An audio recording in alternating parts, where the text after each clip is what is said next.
Welcome back to the Trash Station Podcast, your podcast all about the weird, unknown, and forgotten. I'm your host, Chris, also known as Scotch and Hobbies on the Internet, here with my co-host, Max, a.k.a. Potomax. Hi, Chris. And yeah, sorry, I fucked that up. I wasn't ready for my text. All right, I'm just gonna cut that out, I guess. Yeah. Oh, keep going. You're good. All right. Hi, Chris. In our friend circle, we're kind of known to play some trashy games. And we're talking anime games, big boobies, retro games, some games we've never heard of, and the indiest of stuff that we can find on itch.io, the PlayStation Store, and everywhere else. And as usual, we'll add these games to our tier list that we call the Landfill, chat about our creative hobbies, and shout out some of our favorite content creators on the internet. So, Max, you had said before we started recording that you wanted to talk a little bit about like the formatting of our show, kind of give people an idea, since last time we talked about, a little bit of our past. Yeah, exactly. So we actually have a logo now that wasn't really finalized when we recorded 2 weeks ago, and it's very fun. We're both little raccoons, and I think the connection is pretty clear, but if I had to explain it, well, we play some trashy games, we play some garbage games that we can say, and raccoons are known as little trash pandas. So that's what we are. That's we're the little raccoons of our friend circle, playing some those weird games, those forgotten games, and often those trashy games. And yeah, I like the images. It's your girlfriend, right? We can say that on the show. Yeah, it's my girlfriend. She's the one who designed it for us, and as I said at the end of our show last time, a link to her work will be in the description. Is that what we're supposed to call it? In the show notes or something. Notes. Every platform has its own name for that section. But yeah, so she's done freelance illustration for a while. She's done that as part of her career, so it made sense for me to just go to somebody that I knew to get the logo done, and I'm quite happy with how it turned out. Yeah, I'm super happy too, and there's a bunch of little Easter eggs in the logo even, like just the stack of games on each of our side is not the same color because of the consoles that we own, and obviously I've got the mustache, and you have the cap on, so yep. It's just a fun little logo with I think our personality goes through just by looking at those little raccoons. So that's super fun. Yeah. I very much liked it. And yeah, what did you want? Oh, nothing. Go ahead. Yeah, I was gonna say so. Yeah, so that's about our logo, and like you saw last time, well, you've heard last time.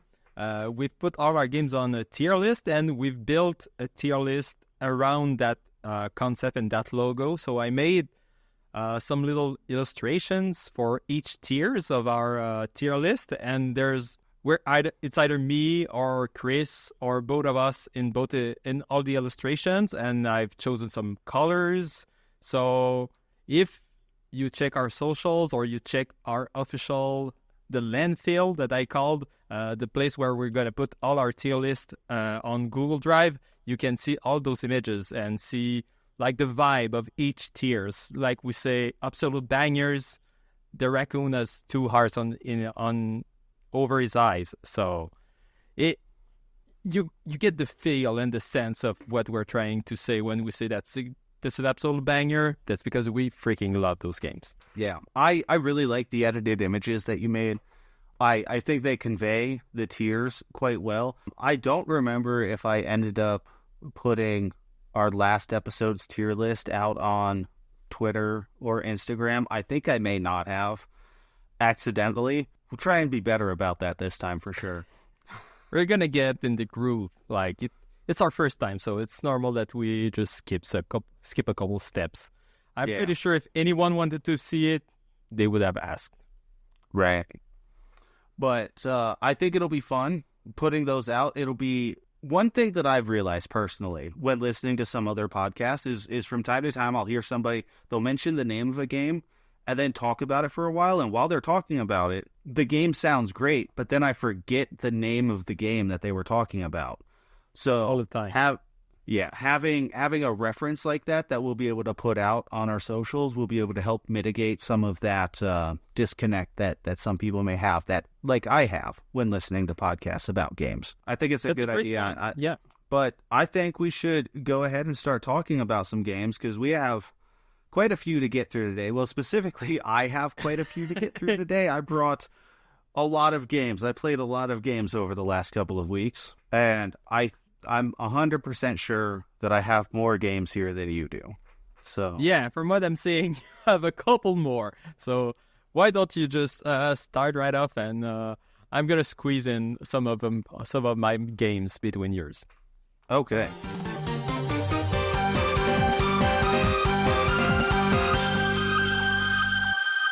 So I want to start off by talking about Bramble, the Mountain King. This is a game that I had on my list to talk about for our last episode, and I really wanted to get to, but for time reasons, I decided to go ahead and cut it. But I still wanted to talk about it because I think this game is absolutely incredible, and it's a game that I found out about from Jacob Geller on YouTube. He put out a video. I think it was called, I don't remember what it was called off the top of my head. I'll find it and I'll put it in our shoutouts if I remember. But this is it's a horror game, and it kind of reminds me of Little Nightmares. Have you ever played Little Nightmares? No, I haven't, but I've heard about it often. Okay, so in this game, the story, it starts out with I should preface, it starts out with a graphic content warning, and that graphic content warning should be taken very seriously because this game gets really dark really, really fast. I don't remember the exact wording of the content warning, but it says something to the extent of like, there's... I have it right here. I can read it. These scenes will be violent and bloody. Some of the monster may have human traits, but all are monster and creatures in Nordic folklore. In addition, you will be able to see dead creatures or animals in magic forests. These create storytelling around the troll's everyday life. Some fantasy creatures may have bodies that resemble the human shape. Sometimes they may appear semi-nude or wearing revealing clothing. That is an apt description, but that is not the warning that it showed when I first booted up the game. The warning that showed when I first booted up the game was something to the effect of, this game contains scenes of graphic violence and gore. It also contains scenes depicting suicide, infanticide, child endangerment, and something else. And all of those things are in this game, and it is kind of upsetting. Like, this is one of the more disturbing games that I've played recently. So, and it, like that description that you read said, it follows some fairy tales, essentially, and it's set up like a fairy tale book. And you play as a character named Ollie, who goes looking for his sister. He wakes up in the middle of the night. He had a nightmare, and his sister has left out through the window. The window is left open, so he goes out the window into the forest to try and find her. And they soon get reunited, and you start traveling through the forest, and it gets kind of whimsical. Like you're playing with some gnomes, and like you play hide and seek with these gnomes, where you go into one section and like you have to try and find them to open a door.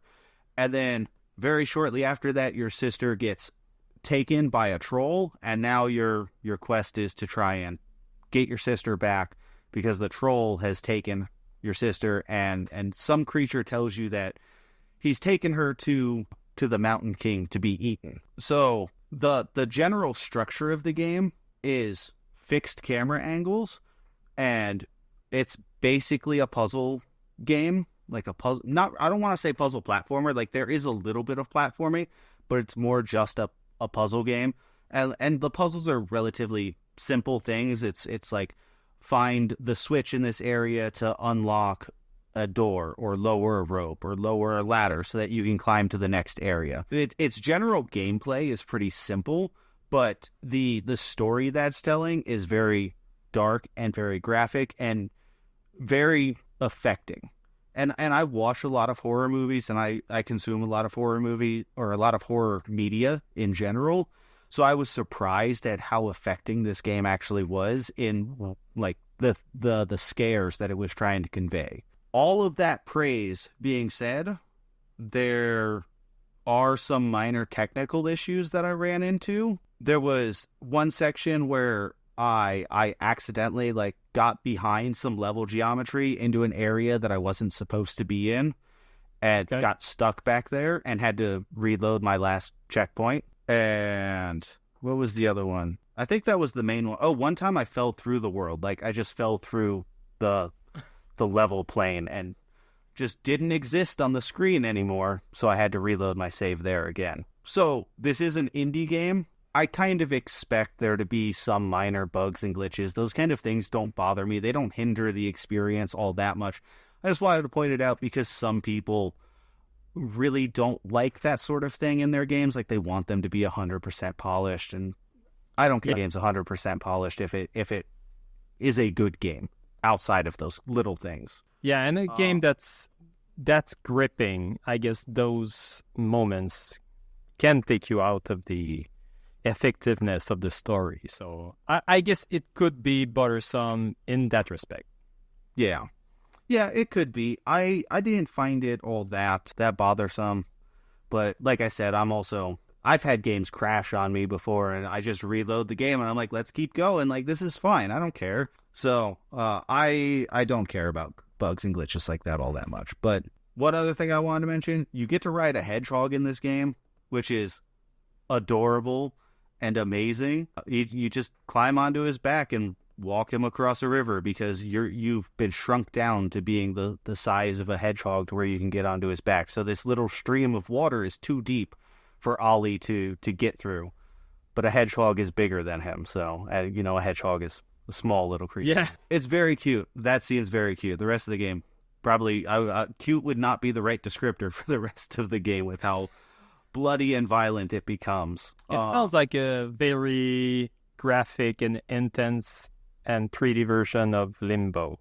If you think just like ambience and gameplay wise, sounds a bit like Limbo, but turned up to 11. Yeah, that's actually a really good comparison. Limbo is a very good comparison. Limbo with boss fights, which is why I compared it more to Little Nightmares, because you encounter these different creatures and then you end up getting into like an actual kind of altercation with them, and you're either trying to escape or defeat them in one way or another through environmental puzzles.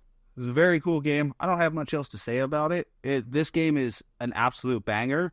It needs to be in the S tier. It is fantastic. I think more people should check out this game. If my daughter was ever going to sleep and I had some time to play alone, this is something I might check out. Yeah, definitely not one to play around your kids. I can understand that for sure. Cool. Do you want to add another one to the list before I get one of mine, or I should be good?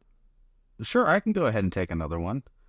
I'm going to talk about Moonscars, which is another indie game. Max, do you mind checking to see who developed this game? Because I did not write it down on my notes here, and that I probably should have said that about Bramble also. But I definitely wanted to shout out this developer. They published this game through Humble Games, and I got a physical. The developer is Black Mermaid. Black Mermaid. Okay, very cool game. I don't know what else they've made specifically, but aesthetically, I want to talk about this game's aesthetics first, and it's very striking, high contrast pixel art. So you have a lot of really black, dark shadows, very suddenly contrasted with bright whites and bright reds, and it's a really, really striking art style. It's not like 16-bit. It doesn't look like a Super Nintendo game. Like, it looks like a modern game, just made with like high fidelity pixel art. Not quite to the level of like Blasphemous, but kind of similar to that game. You play as a character called Grey Irma, and the story has something to do with like a war between some human factions, and they ended up making these creatures out of clay that are essentially clones of humans that they then sent off to the war. And all of these clay creatures are semi-sentient or have basically all of the memories and sentience of the person they are cloned from. The story is kind of like Dark Souls in that sense, where the story is sort of like hidden behind layers of item descriptions, and you get bits and pieces of it from dialogue and little pieces here and there, and you're kind of working the story out. It's not told up front to you. So the game is, gameplay wise, it's part Metroidvania, part Souls-like, and part roguelike, which is like taking all of the like super popular indie genres and kind of smashing them all together into one game, and it works really well.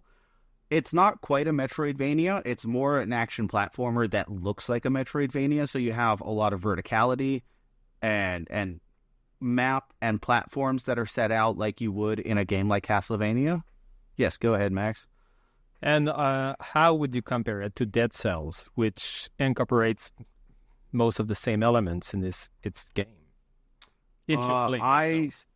I've only played maybe 10 to 15 minutes of Dead Cells, and I didn't really enjoy what I played. So it's one that I want to go back to, but it's not one I've dived deep enough into to really have a sense of how that game functions in comparison to this one. Okay, I see. And from what I've seen, Black Mermaid only made this game. It's their first and only game. Okay, well, this is a hell of a first game. I've also realized, I'm gonna take a step back to just kind of talking about the game rather than like its mechanics. If you look on YouTube, I think the highest viewed review of this game had like 8.5 thousand reviews, which is not a lot. So this game seems to be it seems to just kind of exist, and nobody is really talking about it online. And it's always kind of disingenuous to say, oh, nobody's talking about a game, because there's obviously people that are talking about it. This, 8,000 people watched a review of this game, but that's 8,000 people in comparison to, other games where they're easily getting hundreds of thousands, if not millions of views on whether it's reviews or trailers or whatever. So it feels like it's a smaller project that doesn't have like the marketing budget behind it to really get its name out there. Yeah, that's a shame, because from what I'm seeing on Steam, it looks pretty freaking fantastic. It is. It is quite a good game. Its blending of these genres is done in a very interesting way, which is what I'm going to get to right now, actually. So the level design is kind of like a Dark Souls game in that you play through part of this platforming level, and essentially instead of progressing far forward, you will loop back around and unlock a shortcut. And then you're able to go back to your save point, which is a mirror, which acts as your bonfire like in a Souls game, to then replenish your health, get your heals back, and then be able to start your journey again. But this time you have a shortcut cutting out, 10, 15 minutes of platforming and combat against enemies that are fairly difficult to defeat and do a lot of damage to you. So you have this looping design, which is really cool, that I haven't seen much in many Metroidvania style games. And there's only a few sections where you get new abilities that actually let you progress into new areas of the game, and that's where it differs from most Metroidvanias. In a lot of the Metroid games and a lot of the Castlevania games, you'll get a new power and it'll let you access 10 different sections that you've seen throughout the map prior. This game does not do that at all. It gives you a new ability and it says there's a new path that you can take with that new ability. It unlocks this specific area, so now go do that level of the game. Instead of being like, well, all right, now you have to backtrack to, these 10 different things, and one of them's the actual path that you need to go on, and the rest are just going to give you a slight bonus to your health or whatever. So that's a little bit different. And then the roguelike aspects of it come in, where every time you die, you have a meter that builds as you defeat enemies. When you defeat enough enemies to fill this meter, it unlocks a special ability, and you get a choice of one of 3 randomized abilities. So you pick one of those, and then you continue to go on, fight more enemies. The meter fills again. You pick another one, and you can do that up to 5 times. I found that there were 2 specials that I tried to take every time I saw them. One of them increases the amount that your healing does, and the other one increases the amount of damage that you do. Those are just like the obvious ones to take, but sometimes you're not going to get those. So that's the only roguelike section of this game, is this one mechanic and you lose all those buffs when you die. Combat.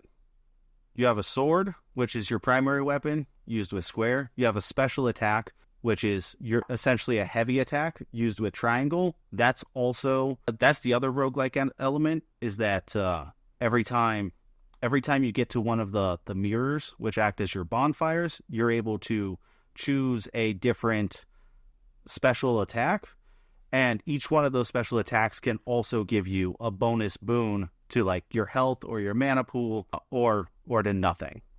So this game is like kind of hard to describe if that makes sense, because like all of these systems are integrated, they're intertwined with one another, and I feel like I need to explain them to kind of explain what this game actually is, and I don't feel like I'm doing a concise job with that, if I'm being honest with you. No, but I understand. It's a lot of concepts that create a really unique experience, but yes, just the way to grasp at those concepts and how they integrate one in another is just, yeah. It can take... Yeah. I can see how it would take time to try to formulate how the experience really is. Right.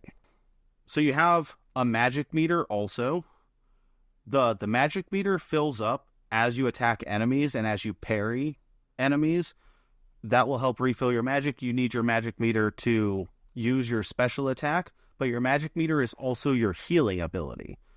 So when you're doing well in combat, you're gaining your magic so that you can heal for when you've taken damage. And if you're doing poorly in combat and you're not getting your parries off and you're taking a bunch of damage, you're going to spend all of your heals, all of your magic bar, not be able to use any of your special attacks anymore, and be struggling to continue to progress forward. It's kind of strange not having healing be linked to like a consumable item, but rather have it linked specifically to your mana bar. It makes boss fights specifically this really kind of grueling back and forth of like, I need to do damage and get my attacks in and be aggressive, but I can't be so aggressive that I'm taking a bunch of damage. But then when I do take damage, I've done damage enough so that I can heal some to then be able to continue being aggressive. I don't know how I feel about that system. I think it's interesting. I don't know if it's better or worse than like, Dark Souls with their Estus Flask, where you have a limited number of the consumable and that's all you get until the next time you rest. But I like that they took it in a different direction, right? Yeah. And then I guess that takes me to bosses. Bosses are the big challenge of the game. Like all of the platforming and fighting through all of the enemies is fun. It's engaging. It drives you to the next sections of the game, and then you get to these big boss encounters, and those are, huge sprites, a lot of them, and epic battles that take 2, 3, 4 minutes to defeat. Like they are hard bosses that you have to learn their patterns. Many of them I died to 5, 6, 10 times trying to get an understanding of like their moveset. And part of the problem I think with this game is that you get those boons from combat, that increase your heals and increase your damage, but if you die to a boss, you're not going to have those anymore. So now you're going to be weaker the next time you go to fight that boss. So you have a choice between, well, do I go into the boss fight weaker, or do I go and farm enemies for 5 to 10 minutes to get all those boons back and then go back and attempt the boss again? And a lot of times I said, I don't care. I'm going to go in and with minimum and none of those boons and just try and fight the boss. So that might be a little bit of a flaw with the game, I think. Yeah, it reminds me, it's not the same genre, but it reminds me of like the last boss of some Super Nintendo games, like Mega Man X, where if you lose against, I think it's Sigma or whatever, you need to farm all your weapons back before you can attempt it again. But it's like 5 minutes of just killing the same enemies over and over just so you can feel all your weapons charge back. Right. Yeah, kind of that same idea. I don't think I have anything else to say about Moonscars. I think this game is really cool. How long is it? About 7 hours. So it's not terribly long. That's about a good length for a Metroidvania game, in my opinion. I don't necessarily want those games to be 20 hours long. So it's a good length and it goes quickly. I think I beat it in like 2 days. Cool. I got in and just played the hell out of it. So it compelled me to play. But as for where I'm putting it on the tier list, I'm going to put it in our A tier. I don't think it's an absolute banger, but I do think this game is very good. Nice. That sounds really fair. It seems like it's swing for the fences on a lot of things and mostly succeeds. So that's good. Yeah, I would say that's a fair assessment. Cool. I'm going to go ahead with my first game, and it's going to be kind of a whiplash because the first game that I'm bringing to the tier list this week is Ice Age on the Game Boy Advance. What do you think of when I say Ice Age for the Game Boy Advance? I have no idea. I've never seen anything about this game. I've seen the movie, and that's it. But I've not seen it for many years. So it doesn't really matter because the game is the most generic platformer out there. So basically you're playing Manny the Mammoth and you have the baby on your back, a bit like, I was going to say Yoshi's Island style, but not really. It doesn't really matter much that the baby is on your back. And you move right, it's a bunch of really short, really small levels, and the kind of gimmick of the game is that you can control both the mammoth and the baby. But saying that is very, very generous. What that means is only that at some points, if you want to grab more health points, you need to make the baby jump. And when the baby jumps, you cannot move. So you just stop, make the baby jump, grab the thing, and continue platforming. It's very, very basic. And the big problem with the game is that it's both really, really easy and really hard at the same time. Like I said, all the pickups, like all the coins in the level are basically your health meter, like a Sonic game. But when you get hit, you only lose one of them. So the hitboxes are giant. Like the mammoth, it takes a third of the screen. It's ridiculous. And you have some precise jumps that you need to do between spikes that your mammoth can barely fit between. And there are boss fights, and it's just the jankiest stuff. You just sit on the corner, throw a thing, wait for 30 seconds, and then throw another thing. It's so bad. And that's not the worst part of the game, because there's two kind of levels. So there are the mammoth levels where you need to move right. You do a very small screen, then you do another small screen, then you do another small screen, and then you do a boss fight. And then there are I don't remember his name, like the sloth guy from the movie. I don't remember what he's called. I don't remember his name either. Yeah. So yeah, the sloth, the doofus of the bunch. You have auto-scrolling levels to do with him, and the auto-scroll is so freaking fast. It's dumb. You can destroy some rocks to get some of the collectibles. Like the goal of the game, if you want to 100% the game, is to collect all the things in the levels.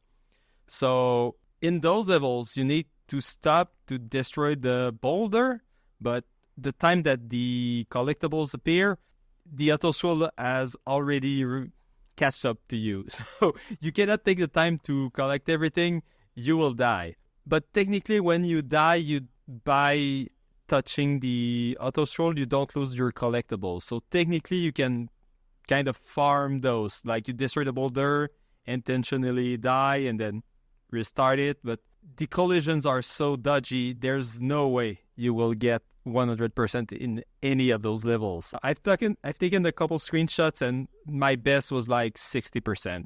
Every time I would just lose some of those by just touching random things. And yeah, that's basically it. That's like a 2-3 hour game where you just do some dumb platforming and try to avoid all the little traps that the game has for you. It's incredibly dumb. It's so freaking dumb. And that's why I want to bring something to the show. This game is an obvious D. It's back in the trash. It's not a good game. But I had fun. For real, the game was so dumb and so forgiving in its dumbness that I didn't really mind. It was like just a fun, dumb platformer. I didn't get really frustrated because the levels are so short. You have so many health points. And yeah, if you're in the mood for a very bad platformer, this is a fun, bad platformer. I was kind of laughing all the time at how bad the game was. And perfect. Yeah. So yeah, I'm not sure how we can translate that in the tier list, but I'm giving it my garbage seal. It's a good trash. It's obviously not a good game. Like if you cannot deal with bad controls and bad collisions, you're gonna be so frustrated. But if you're in the mood for a bad game, you can have some fun with it. Do you think it should be in the C tier where it's almost trash? Because like it sounds pretty bad. I'm not gonna lie, but it also sounds like the kind of game that I would definitely play. Yeah, like maybe that warrants it to not be quite absolute trash. Because like I look at an absolute trash game as like almost unplayable or unfair in some way or not fun. Yeah, and it sounds like it's at least a little bit of fun. Yeah, you're kind of right, but objectively, it's not a good game. But yeah, that's what I mean. If I just go by my experience, yeah, I would put it in C. I had some fun with it. But if someone were to look at this and see this in C tier and try it for itself, and they're not ready for that dumbness, they're gonna be a bit frustrated because it's really not good. Yeah, I can see that. Ultimately, it's up to you. If you want to put it back in the trash, that's where it's going. I'm putting it back in the trash but with an asterisk. It's a good trash, but it's definitely trash. Okay. Sorry, I'm trying to find. I have notes on 2 different devices, and I'm trying to find where all of my notes are for what I was wanting to talk about next. All right, we're gonna talk about some more trash. How about that? I'm gonna rapid fire go through some Wii games that I played. I had gotten a collection of Wii games from a friend for free, and there was some good stuff in there. There was some bad stuff in there. There was all kinds of random stuff, and I had an itch to play the Wii, and I wanted to dig through and play some of the games that I thought were not going to be very good to find out whether or not I wanted to actually hold on to them and continue to maintain them in my collection. Because I like to think of myself as a collector who only wants to hold on to games that they actually enjoy playing to some extent.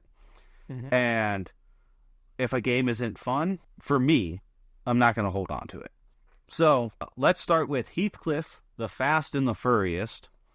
I heard about this game on the Polykill podcast. Travis had talked about it. He said it was garbage, and my ears perked right up, and I said, buddy, I'm going to have to find that game. And sure enough, I found that game at a thrift store. This was not one that I got in a collection. I found this game, and I specifically went out of my way to buy it. And he was 100% right. This game sucks. So first thing I noticed when I started up the game, the music, terrible. It's grating, it's loud, it's annoying, not good. Second thing I noticed, I'm on the menu select screen, and you know how on a Wii remote you hold your hand and you have your hand over the A button and then you have the B button on the trigger? A button's not doing anything. So I'm like, what's going on here? Turns out the number 2, all the way at the bottom of the Wii remote, is what selects all of your menu options, which makes sense, I guess, from the game's perspective, because the game is motion control, so you have to turn your controller sideways when you're driving, and number 2 is your gas button. But that doesn't make sense when you're aiming your Wii remote at the TV to select which option you want, because there's forced motion controls in the options menu instead of D-pad controls. Racing controls like terrible. The tilt controls don't work very well. It feels like you're either turning too sharply and turning into a wall, or turning too shallow and therefore running into a wall anyway. There are boost pads scattered across the track, and it feels like you need to hit every one of these boost pads in order to remotely stay in a race. If you're missing boost pads, the enemy is going to hit boost pads and fly ahead of you. And that takes me to all of the weapons. This game's a kart racer, so kind of like Mario Kart, except terrible Mario Kart. You have weapons. All of them are terrible. None of them do much of anything. So there's a homing missile. It'll lock onto a racer. The problem is the racers will be so far away that the homing missile will not follow the track and just crash right into the wall after you fire it, because they've already gone around a corner instead of like a red shell that just follows the track and then hits the enemy racer. There's like a machine gun that I can't seem to hit anybody with, despite the fact that like I would be right behind somebody and it still didn't seem to do anything to them. There's a pumpkin power-up that seems to not do anything to the AI racers because it only is supposed to affect human players, where it puts a giant pumpkin on your screen. You know, like in Mario Kart, they have the ink blot where it shoots onto the screen. That's mostly fine because it only partially blocks your view and you can kind of still see where you're going. This pumpkin covers the entire screen. You can't see a damn thing. You're going to run into a wall. You're going to miss a corner. You can't see anything. And yeah, that's about all I have to say about this game. I could not come above 5th place in any race, and that was me trying for about 30 minutes or so. There was only 6 racers, so I was able to beat one NPC racer one time. This game's trash. Absolute trash. Don't play it. Like, believe real trash. It's real trash. Like, I don't mind playing trashy games. This is real trash. Don't play it. Kawasaki Jet Ski. This game also controls like garbage. Did you ever want to play Wave Race on the Nintendo 64 but have to use Wii motion controls to control your jet ski while it's bouncing across the water? Because that's exactly what this game is, and it's not very good. You can beat this game in about 45 minutes, which is what I did because there's only 3 sets of 3 races, and each of those races only takes about 2 minutes to beat. So this game is beatable, but it's still not very good. Unlike most kart racers, because you're a guy standing on the back of a jet ski, if you run into an obstacle or the wall, you fall off of the jet ski and then have to like climb back on, kind of like in the Road Rash games. Mm-hmm. And then if you do that, all of the other racers are going to get so far ahead of you that you're never going to catch back up to them again. So you have to race every race perfectly, and if you do that, you're always going to stay so far ahead that they're never going to catch you unless you crash. So, bad game design. There are balloons on the track that fill up your boost meter. If you fall behind the other racers, they're going to drive through all of those balloons and get all of that boost, and you're going to be stuck in last place, never hitting any boost balloons and never being able to catch up because your opponents have already boosted so far ahead. So get into first place, get that boost, and then just stay in first place, and you're golden. And there were a few times where I ran into a wall but didn't run into the wall like hard enough to actually make my racer fall off of their jet ski, but I ran into the wall in a way where, like, my collision with the wall didn't let me back up and also didn't let me go forward, so I was just stuck in the wall for about 20 seconds until the game decided, oh, you're stuck, let me put you back on the track, and by that time, you're not winning that race. This game, also, throw it in the trash. Don't play it. It's bad. Madagascar Kartz.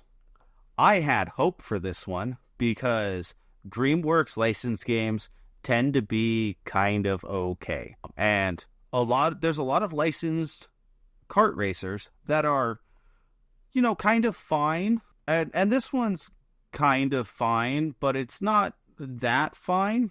I had high hopes for it because when you go into the menu, there's a Wii Remote with nunchuck control scheme in the menu. So I was like, oh, sweet, I'm finally going to be able to play a kart racer without using motion controls.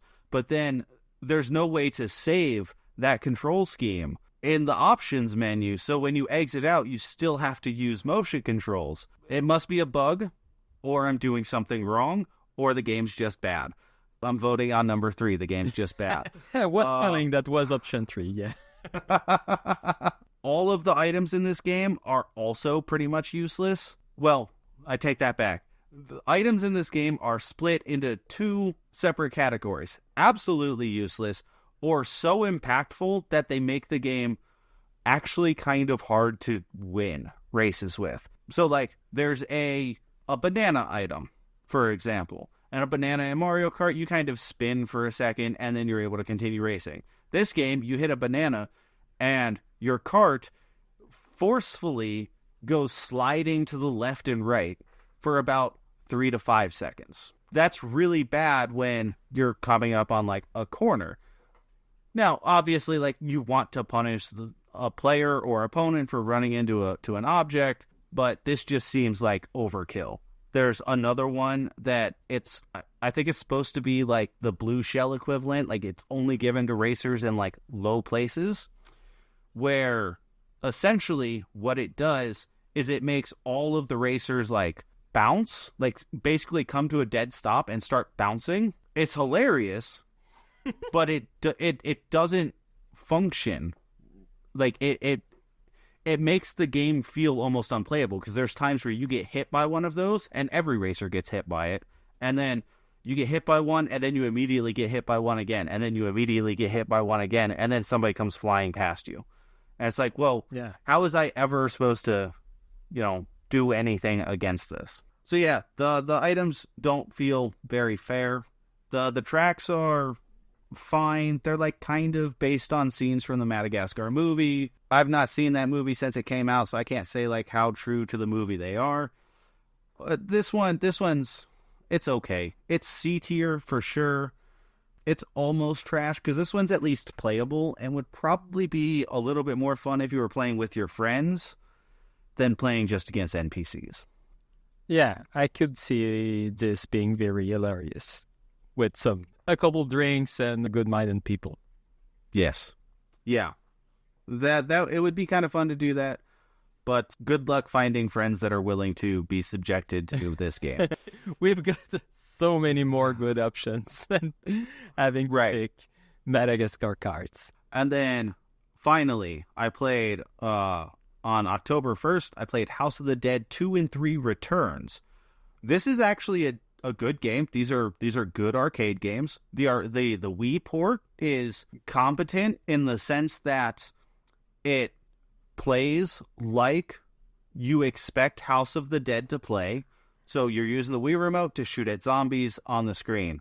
You're trying to save civilians. You're picking up items. It's an on-rail shooter. It's fun. The problem that I have with this port of the game is that you don't have unlimited continues. You have your health it starts at 3, and you have 5 continues. And House of the Dead is a quarter munching machine. These games are not easy, so having only 5 continues to try and get through either of these games seems kind of ridiculous to me. I wasn't able to get through the second level of either of these 2 games on 5 continues. I think there's a mechanic where essentially if you play through the levels and you get far enough, it'll increase your total health, so the amount of times that you can be hit per continue. I couldn't find a confirmation of this on like GameFAQs, but in both 2 and 3, I was able to get up to 4 health per continue instead of 3 health per continue. So like that helped a little for me to get farther, but these games are still incredibly hard that I did not feel like with my skills and me playing single player, I would ever be able to get through either one of these games. I did see that you can unlock unlimited continues by beating the game, which seems counterintuitive to why you would need unlimited continues. So that's a little stupid. Yeah, I had that game on my Wii back in the day, and I remember just not being able to get very far. But like at that point in time, I just didn't know much about games and arcade games specifically. So to me, it was just like a hard game. But looking back, yeah, it sounds a bit insane trying to pass those game without being able to just put more money in the machine. Right. Yeah, I would have beaten both of these if I could have just had unlimited continues and just played through all of them, because they are fun. They're a lot of fun to play. Mm-hmm. But playing through the same 5-minute level over and over again gets kind of boring, while you're still getting cheap shotted by enemies that just pop up almost instantaneously. I mean, there's times where you turn around a corner and there's 3 zombies right in front of you. You have like 2 seconds of reaction time to try and kill 3 zombies, and without 2 players, you're probably not killing them. And then you're going to take damage. Like, these are quarter munching arcade games, and they're still quarter munching arcade games on the Wii. Fun, but I think some of the other ports of these games do have unlimited continues. I think the Dreamcast port of House of the Dead 2 had unlimited continues. But if you want to play that version, you need a CRT TV and a Dreamcast. So I would say most people probably don't have access to those things. I mean, obviously we know some people that do, but realistically the Wii is probably the easiest way to play these days. Yeah, and the Wii motion controls, like for pointing on the screen, they work really, really well. Yeah, they work great for pointing on the screen. So, but that was me playing Wii. I'm done talking about my Wii. So, did I miss it? Where did you put it on the tier list? Oh, I did not say. Let's put House of the Dead on This Is Fine. I think that's perfectly reasonable. Sounds like it. It was just like one unlimited continues away from being great. Yeah, definitely. All right, I'm gonna talk a bit about UFO 50. Have you tried anything with UFO 50, or have you just seen it for now? I've just seen it. I don't play a lot of games on PC, and this hasn't come to PlayStation yet, so I've not played it. Oh yeah, right. So UFO 50, you know the gist, but for the people listening at home, if they don't know, UFO 50 is a game made by a bunch of devs, I think 5 or 6, including Derek Yu, the guy who made Spelunky. And in the past 5 years, they created 50 games for a fantasy console. I don't know the name of the console in the game. I'll just call it the UFO 50. But they basically made 50 games for the UFO 50 in the style of kind of NES games. So when you boot the game, you have 50 little floppy disks that you can pick games from, and they range from like 85 to 91 or something like that. So it's very much the same years as the NES, and you can feel like the progression of like the earlier games are more arcadey and the later games are more like adventure games. And I'm a sucker for that kind of thing. Really just playing these games, and I've toyed with like a couple of games only for now, like maybe 6 or 7 or something like that. And it's like just looking through a curated list of the best games on itch.io. It's just great indie games by great indie devs, and you have like one of those CDs, 50-in-1 from back in the day, but now it's just filled with great games. Well, I say great games. For sure, there are going to be a couple that I don't like, but it's at least competent games by competent people. And do you want to say anything about it? The concept of this game seems really, really cool. I am very interested in trying this when I eventually am able to get around to it. Oh, yeah. I definitely recommend it to anyone who wants to toy with a bunch of games. That's the beauty of it. Like most people, they're gonna buy this collection of games and they won't know anything about them, and you're just getting surprised at what you're gonna play. And that's a feeling that unless you're going through the stores looking for very indie games, it's really something that people anymore like. There's so many reviews and alpha and beta and the early versions on Steam. So like everything is known about the games that come out nowadays. So it's really refreshing just having a bunch of weird games that I know nothing about. So I'm going to try to bring every UFO 50 game to the tier list at some point in the next year. And the first one I've beaten is Ninpek. Ninpek is an earlier game from the catalog. So my brother came over. We had a hockey draft in the night. So we just had some time to kill and we fired up Ninpek. And it's a ninja game.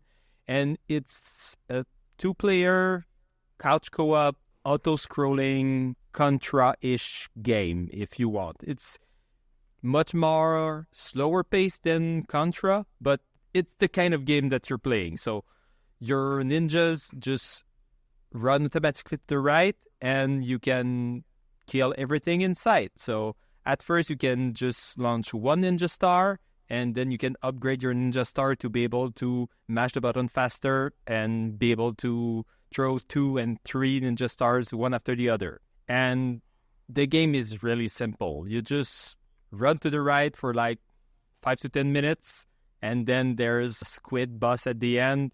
If you manage to kill it, you've basically won the game. Yeah, it's really simple. It's very short, but it's also challenging. We needed to start the game like 10 different times before getting a beat.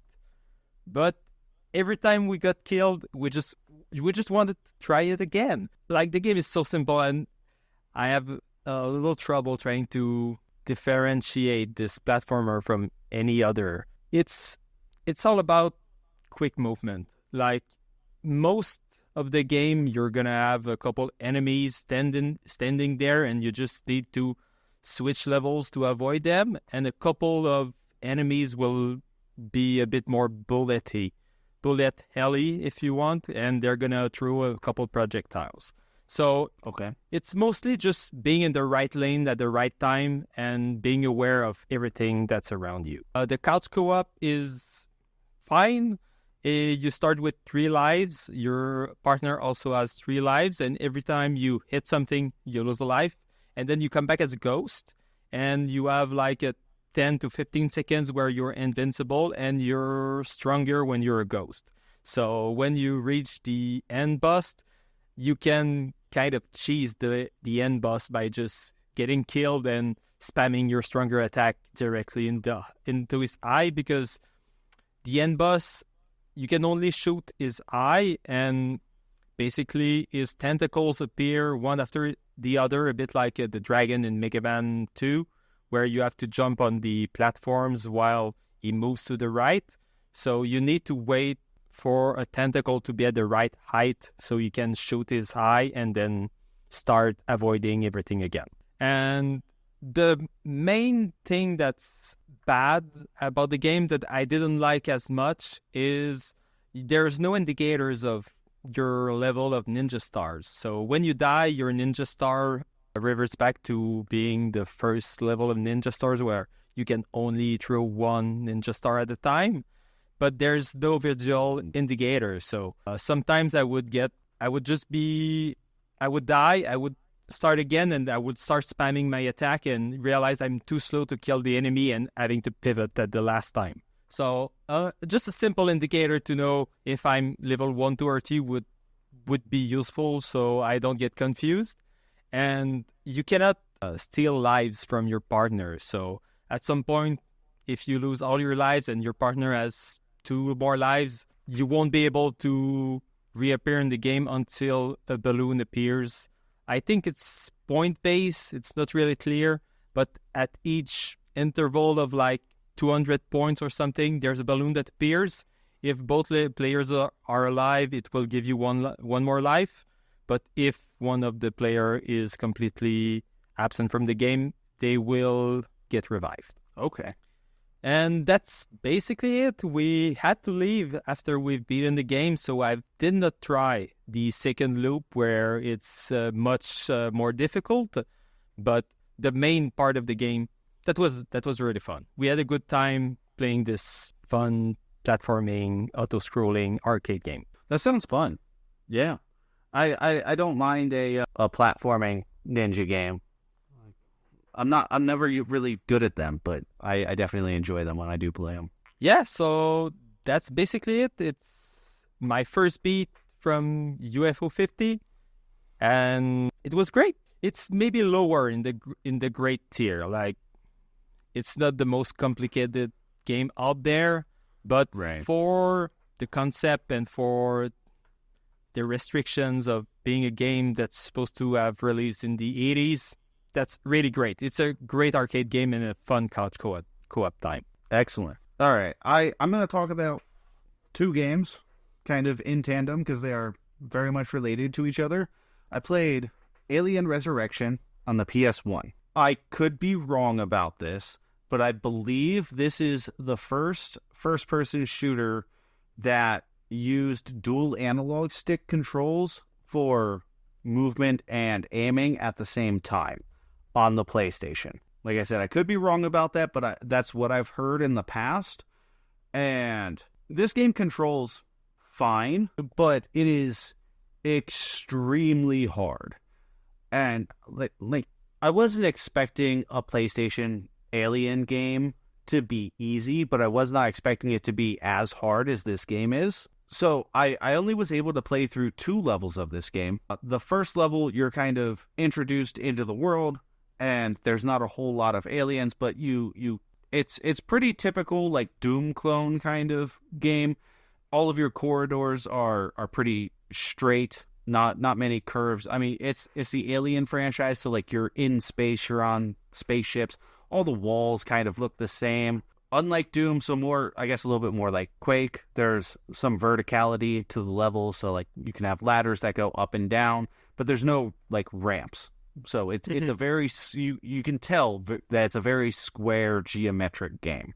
The aliens do a lot of damage to you and take a lot of bullets to kill. You have limited health packs that you have to find throughout the levels, and by the time I got to the end of level 2, I had no health packs left and barely any ammo left, and going into level 3, I could not even get to there's like a halfway checkpoint, save point in the middle of each level.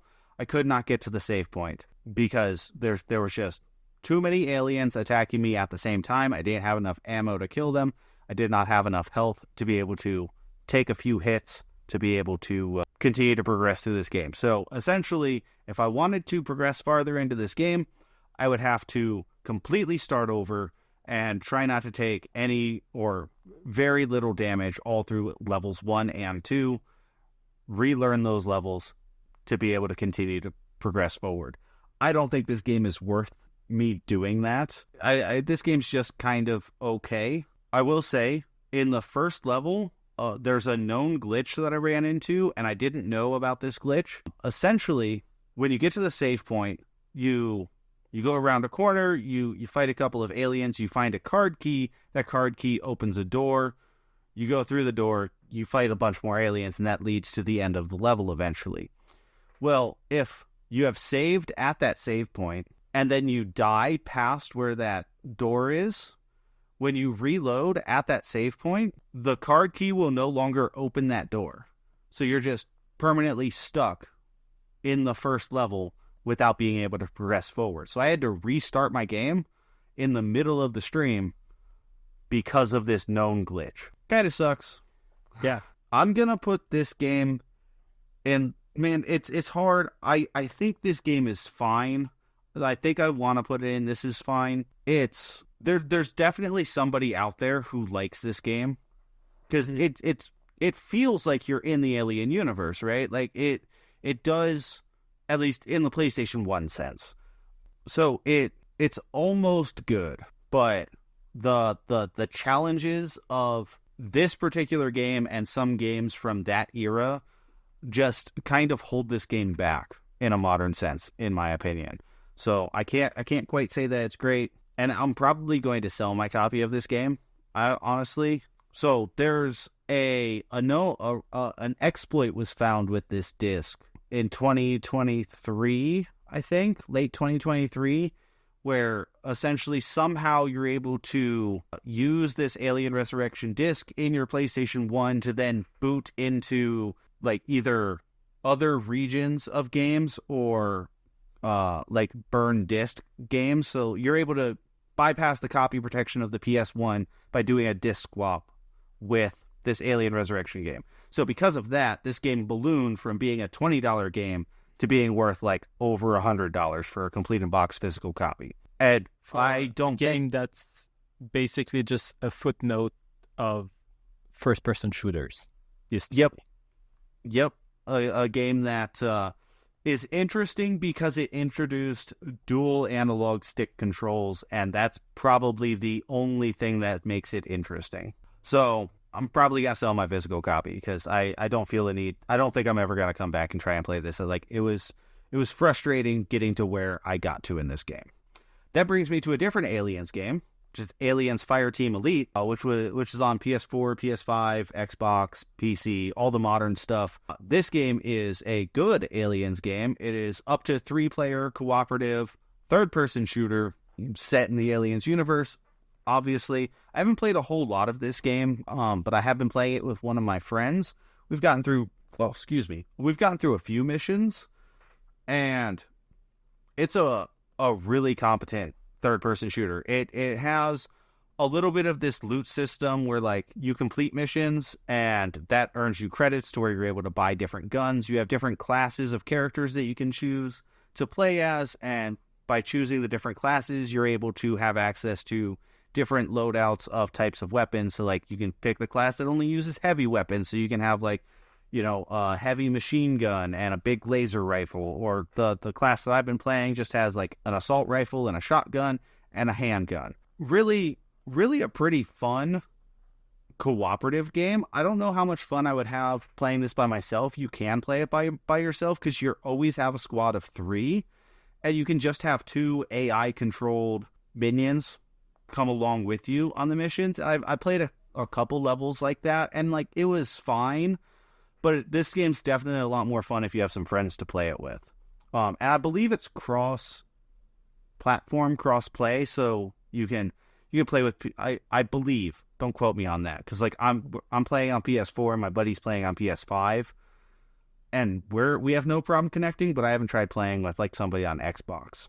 Yeah, in this game. Excuse me. This game's been supported really well by the devs. They've released like 4 DLC packs for free. So a bunch more missions that gave access to more weapons and stuff like that. Really a pretty fucking cool game. I really like this one. This one it's going to go into the great games tier. I think this game is really good, and I foresee myself having a lot more fun continuing to play through this one. The story's fine. It's aliens. You're going in and you're fighting aliens. Like you're a Marine. It's better than Aliens Colonial Marine. That game was garbage. Wow, that sounds pretty cool. And it looks like it's the devs that made this are mostly known for making this. Basically, once again, they're like a one-hit wonder. Yeah. I hope whatever they make next, if they make another cooperative game like this, I hope it's another franchise license and they do another good job with it, because they did a really good job with this one. It feels like you are in the Alien universe. Like it looks like it. The aliens are, you know, creepy, and they behave like you would expect aliens to behave, especially if you've seen Aliens, the second Alien movie, where like you just have swarms of aliens rushing at you. It's a lot of fun just mowing down, you know, a horde of 15, 20, 30 aliens coming at you and getting splashed with their acid blood so you're taking damage. Good game. I'm enjoying playing this one for sure. It's fun seeing a license getting like a good treatment and just getting the respect of the devs. Yeah. Cool. On my end, very far from aliens, I've been playing Ridiculous Fishing on my phone. And side note, I've downloaded a couple games on my phone, like when I was downloading Ridiculous Fishing. So I've downloaded Ridiculous Fishing, which I believe is only available on Apple Arcade in 2024. I think you cannot play this game outside of Apple Arcade. So okay. I've downloaded that. I've downloaded the demo for Peglin, which Josh on IndieQuest recommended in the last episode, and I've just played the demo and I'm not sure I'm feeling it. I think it's like a Peggle RPG thing, and I don't know, the fact that you don't have an objective with the board, like your objective is just to make combos to attack other enemies outside the board, it kind of ruins the concept for me. Like, I like just clearing the board, but now you need to clear the board, refresh the board to build up combos, and I think it's just not for me. Like, the fact that you don't need to focus on the board, not for me. And I'm surprised when he was talking about that game, it seemed like a game that was directed specifically for you. I know. That's why I downloaded the demo right away, and I might give it another shot. Like I said, I just played the demo for a couple minutes, so I might try it again. But first impressions, I think the changes made it not for me somehow. Okay. And speaking of not for me, the other game that I'm not really bringing because I haven't played enough of it to really talk about, but I still want to briefly talk about, is Balatro. So Balatro, again, just released on Apple Arcade, and that's when I was downloading all my games. And I think I'm not liking Balatro. And I know it's kind of a big game this year, but I've won once, and twice I've been like at the 8th round, which is like the cutoff to win a round. And both times I just lost on terrible RNG. The first time it's just because I had a condition that was blocking a random joker, and they just blocked my best jokers all the time and never my bad jokers. So just one turn of blocking a bad joker and, well, a less great joker, and I would have won that round. So that was a bit frustrating. And the other time I lost is because I built up my deck to use cards of arts, and then the special of the last round was hearts is not effective this round. So, like, my whole strategy was thrown away by just one condition that I had no control and I could have not foreseen. Like, what's the point? Yeah, that's rough. Of allowing us to build like a strategy around flush decks if you can just get your old deck deactivated. So, yeah, I think the RNG is just too strong in Balatro. Well, I think I'm gonna still try for a bit, but I'm just not seeing how it feels like you just need to grind rounds until you get a good set of RNG, and I just want to be able to win that on every round. Like, if I have a good strategy, I should be able to go all the way. Like Slay the Spire, I think there are like YouTubers and people just grinding runs, and every run they manage to win because they have good strategy despite the RNG. And I'm not seeing that in Balatro, and I don't want to have like a calculator next to me trying to find all the best combos and everything. I just like want to follow my guts and play the game. I don't want it to be a chore. Right, I can understand that. And I've not played Balatro yet, and I probably won't. I'm not a huge fan of roguelikes, so I probably won't end up playing it. Well, I wouldn't recommend it to you. But if you somehow had an Apple Arcade subscription or something, at least it was free for me. I just lost a couple of times. But the good game that I've downloaded out of those three is Ridiculous Fishing, and it's a simple. I don't have the word, but it's not an idle game. But it's those kind of games where the more you play, the bigger your numbers will go. But okay, it's all level based. So in the first level, you throw your fishing rod away, and it's kind of a runner game. So you have to dodge all the fishes to reach the end of the lake.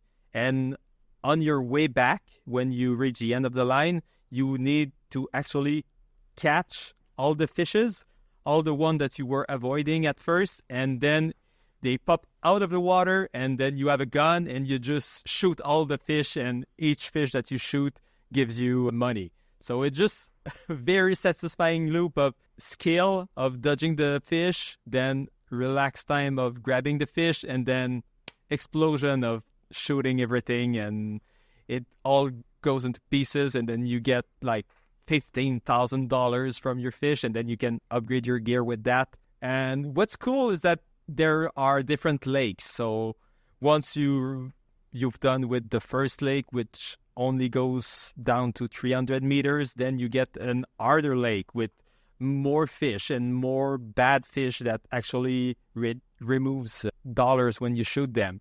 So there's a bit more strategy building up on the simple premise, but it's just a perfect phone game. You just throw the line, avoid the fish, shoot the fish, and in 5 minutes you can just continue to build up your money, upgrade your gear. And I like that there's still like a skill involved. In each lake, you need to actually be able to dodge the fish. If you can't dodge the fish, you cannot beat the levels. So it's not just a mindless game. You actually need to concentrate and be good at the game to beat the game. And a thing that I do, I don't know if I'm supposed to be able to do that, but when you try to dodge the fish, you can also use an upgrade on your fishing line where you can use some fuel to activate a drill and go through the fish.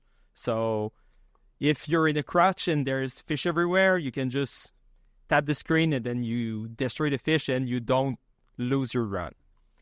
But the fact that you have your thumb over the screen, it kind of hides what's coming next. And I think there's an upgrade to like flip the screen so your fishing line goes up and your thumb is not on the way. But I just flip my phone upside down and play upside down, so I kind of have that upgrade for free. So I'm kind of cheesing the game, but it just makes it more fun. That sounds kind of cool. I like that you're bringing phone games, because like a lot of people don't think about phone games being the kind of video games that most people play, even though like the phone game market is one of the largest video game markets in the world. We tend to think of those games as more casual than actually good games. Yeah, and I think it's because the bigger games and the ones that actually make money are often not, I don't want to say bad games, but they're often just predatory. Yeah, exactly. It just asks you to spend money all the time, and yeah, that just gives a bad reputation, because if those games make money, then other devs and companies will make the same kind of games because that's what makes money.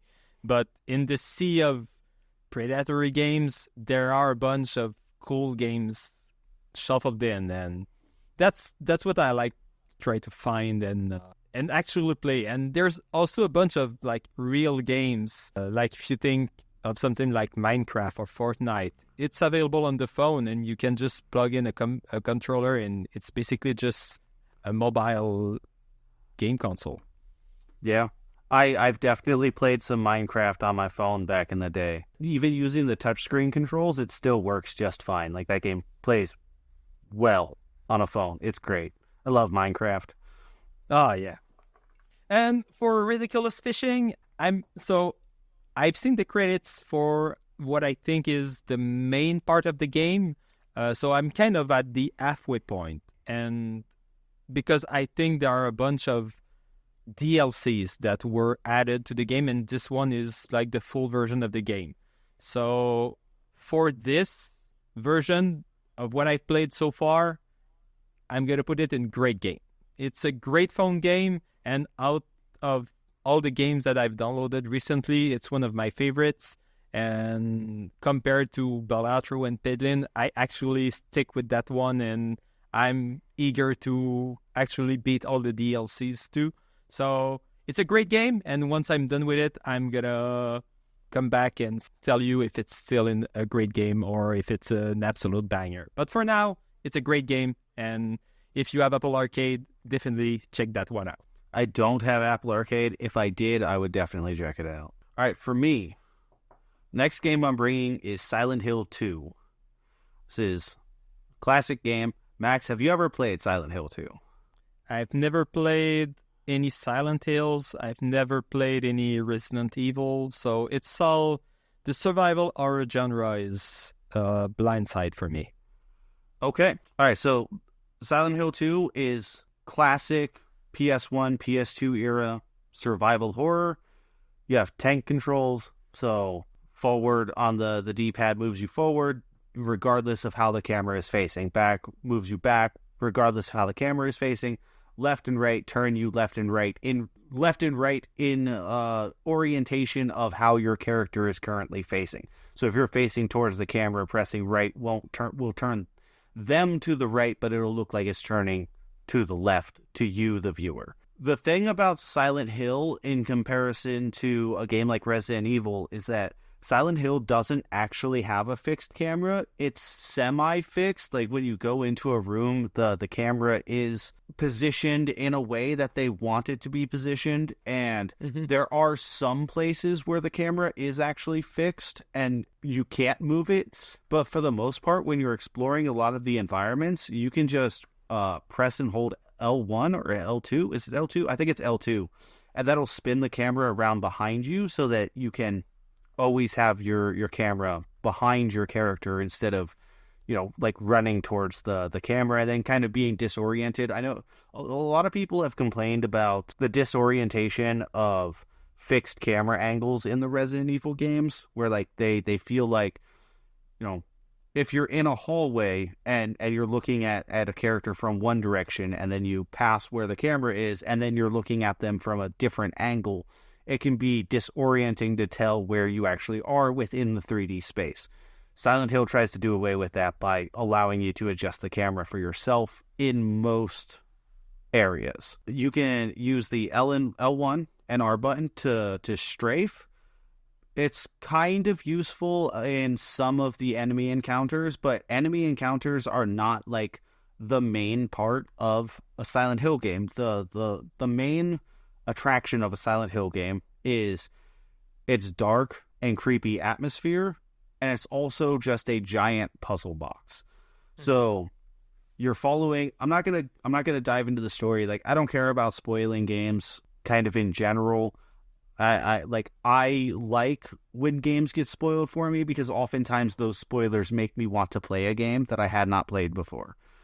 But some people are sensitive to that. I'm not going to go deep on the story of Silent Hill 2. There's plenty of other people. If you want to know more about the story of Silent Hill 2, there's plenty of people who have talked about the story online in depth, in very much depth. Like, you can find 2-hour videos about Silent Hill 2. It's a very, very popular game. This is not my first time playing it. I've played it, 5, 6, 10 times over my life, because I bought this game a long time ago before it got expensive. Cool. There's a couple of odd things that I noticed about this game, playing it this time, in comparison to playing it in the past, and that is that the layout of the town of Silent Hill is exactly the same, or nearly exactly the same, as it was in both Silent Hill 1 and Silent Hill 3. And the only reason I think I noticed that is because I've played all three of those games this year. Yeah. So I played 1 and 3 earlier this year, because those two are direct sequels to one another. And then I played Silent Hill 2 just like a week ago. And while the layout of the town and where its streets are and where buildings that you can enter are like they're in the same spots on the city streets within the map of Silent Hill. When you're in the town of Silent Hill, streets will get blocked off by either like giant chain link fences that you can't pass, or like the road will be collapsed and you can't pass. So like the actual traversable roads end up being different, making the maze of getting around the town of Silent Hill a little bit different in terms of like how you actually have to navigate. But the map itself is actually the same. And so is one of the key set pieces of Silent Hill, which is the hospital. So the hospital is a major plot point in both Silent Hill 1 and Silent Hill 2, and the entirety of the map is the same, but the puzzles that you have to solve within that map are different. And I'm going to give you an example of how like the puzzle structure works within one of these areas of Silent Hill. So the hospital, in one part of the hospital, you find a locked box that has 3 separate locks on it. One of them looks like a key lock, and then there's a padlock and a like numeric combination lock where you have to like press buttons on the lock. In order to open that box, you need to find through environmental clues and like notes that you can pick up around the hospital, the passcode for those 2 individual locks and the actual physical key to open the lockbox. And then you open the lockbox and it reveals that you have another key that then can get you into another room within the game. So it's that kind of, it's taking the like design principles of old adventure games where you have to find this particular thing to then unlock this other thing, but applying it to a 3D space that, not to say that, you know, King's Quest isn't 3D, it kind of is. You know what I mean? Yeah, I know. But that's kind of like the general structure of how the puzzles within the game works. And then there's also some puzzles where the game will ask you to solve a riddle. And I don't have any of like the specific riddles written down, but they can be like something to the extent of like there's a note on the wall and it's talking about something, and within the writing on the wall there's a few numbers written within the text that you're reading, and those numbers are needed to solve a puzzle within the room. Something to that nature. Or it's literally a riddle that you have to think about and try and solve as though it were a riddle being asked to you by literally anybody. Yeah. And that's kind of the general structure and kind of all I have to say about Silent Hill 2. Like that's how the game plays. It's a horror game, so you have monsters that are attacking you. Sometimes you want to fight them, sometimes you don't. You have limited ammo. It's really good. This game still looks so good, even on like I'm playing it. I played it on my PS3, so HDMI out through my capture card onto my nice 1080p monitor. It still looks good. It still looks so good. This game's held up incredibly well. I can see the game design being a little obtuse for some people. Like I remember struggling with some of the puzzles the first time I played it, and that's kind of the fun of these games, is figuring out what you need to do to progress farther forward. But once you kind of understand how the game wants you to play, they're really not terribly difficult games. Playing it on, I played it on easy because I just wanted to play through the story of Silent Hill 2 again before the remake comes out. It's about to come out in a few days. So I wanted to play the original again before that came out. And I didn't want to be like challenged physically in terms of like my reaction time, because you move very clunkily and very slow, and on the harder difficulties some of the encounters with some of the boss enemies are quite challenging because of how clunky the game kind of feels. So I don't care, I'll play it on easy, it'll be fine. I just wanted to play through that world again. That brings me to, this is S tier. This is easily an absolute banger. It's one of the best games on the PS2. It's unfortunate how expensive this game has become. A complete in-box copy, if you wanted to play on original hardware, is going to run you around the $150 mark these days. maybe upwards into the $200 mark. It's far too much money. That's stupid. Games should not be that expensive. My copy has a $20 sticker that I paid for it back in like 2005 from a GameStop. Awesome. It's a good game. You should play a Silent Hill for sure. I'm gonna try. I don't know when, but I'm gonna try. And just send me a recommendation, and I'll figure out a way to play one of them. Okay, I can do that for sure. Cool. So my last game for this week, the tier list is a game I found randomly. I say randomly, but semi-randomly on itch.io. It's called Quad-Core Meltdown EX. So basically, I was doing, alongside the bingo on Polykill, I was doing an alphabet challenge. So I was trying to beat a game for every letter of the alphabet, and I was still missing my Q game. So it's so dumb. You cannot filter the games on itch.io alphabetically. That's weird. You just cannot do that. So I just search random keywords and hope for the best. And at some point I searched for quad, and then I found this game. And this game is a downloadable game for Windows, and it's 3D platformer. Basically, you're playing a ball charged with electricity, and it's inside a nuclear not factory, but a nuclear power plant, and it's going into meltdown. And on the normal difficulty, you have, I think, 16 minutes to reach the end of the power plant and get out of there. So the basic gameplay is you roll with your ball, and you can use some of the electricity that you've charged up to do a boost. And you can either do a boost in the direction that you're facing or straight up. So if you're not moving, you will just jump straight up in the air, and the more electricity you have, the higher you will jump. And if you're moving forward, then you can do kind of a weird dash in the direction that you're facing. But the game is very janky. Like the ball rolls, and it feels like the momentum of the roll is added to the boost that you're trying to do. So it's not a precise game. Like the level is not long. It's just like 15 minutes. But it's a 15 minutes where you're going to be fighting with the controls. And the main difficulty of the game is that once you use your boost, your electricity is down. And if you don't have any electricity, you're dead.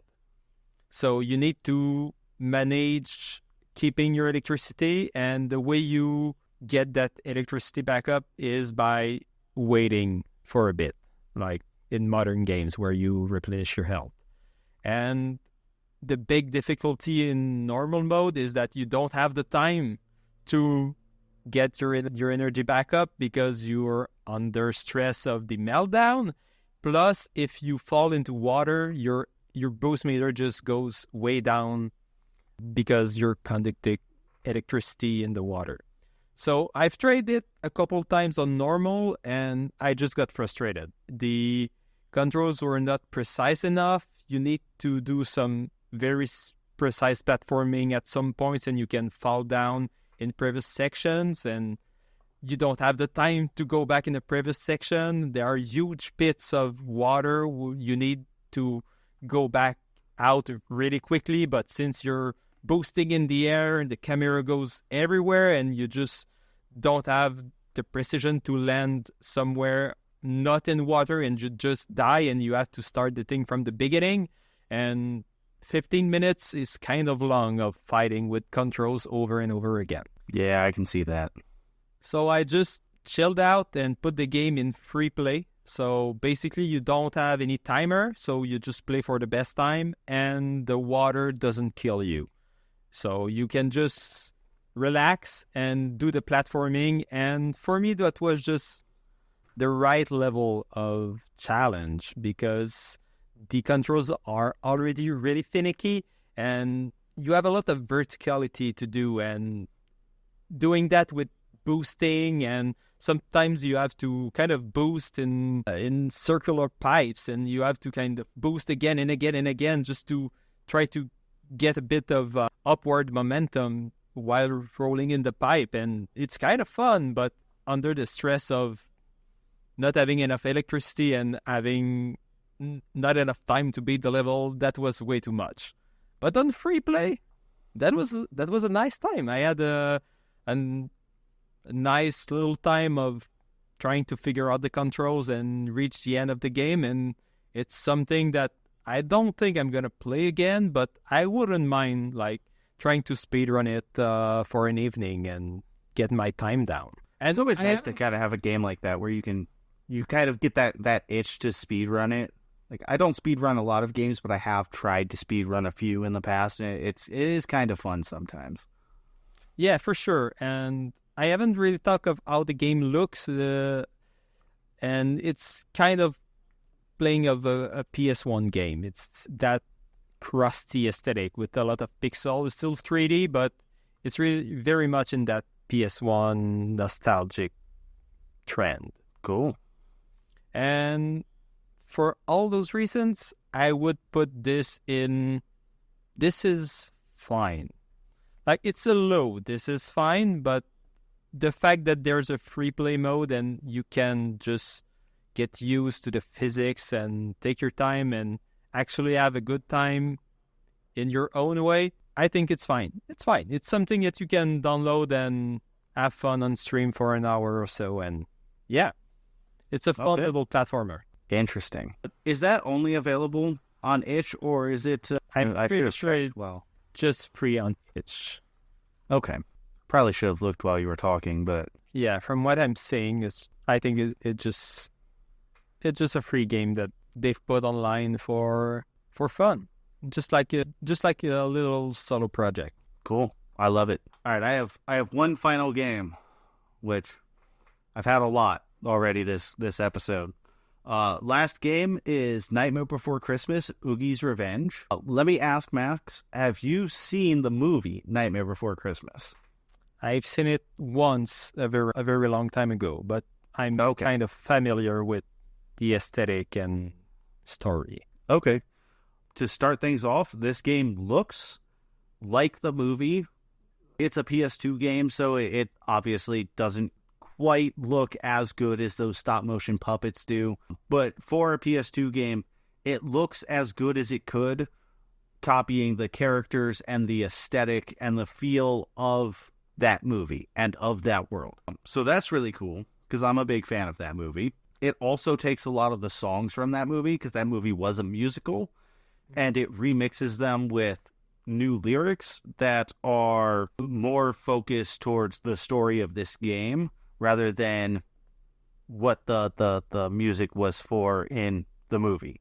So similar tunes, so you recognize the track, but different lyrics, so you can't just instantly sing along with the songs most of the time. So gameplay is pretty basic hack and slash gameplay. I had heard many people compare this game to Devil May Cry or God of War, and I see the comparison slightly, but I don't think it's definitely not as in-depth as either of those games. So in Devil May Cry, you're aiming for long combo strings of precision inputs to do cool moves to attack your enemies with, and it really relies on combos and stringing together your attacks, kind of like a fighting game does. And God of War takes that same idea and pushes it more towards just button mashing, while still feeling like your character is doing really cool things.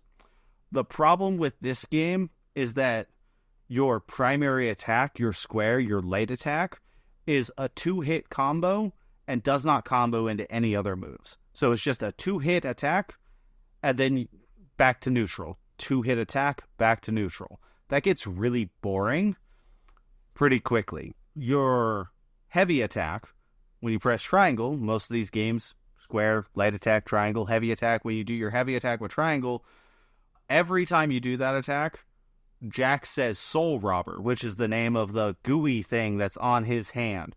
So it's just constantly, every time you want to use this attack, Soul Robber, Soul Robber, Soul Robber, Soul Robber, over and over and over again. That also gets very, very annoying very fast. You have a couple other attacks, like you can press and hold either one of your attack buttons to do like a more powerful charged version of the attack, and then there's an attack where essentially you spin the control stick and then press square and you do a kind of AoE spinning attack at the enemies that are kind of surrounding you. Doesn't do a whole lot of damage, but it's there to kind of get you out of danger, knock enemies back so that you can, if enemies ever surrounded you, which I never had enemies surround me to the point that I felt like that attack was actually necessary. This game also, there's no jump button, which is kind of weird.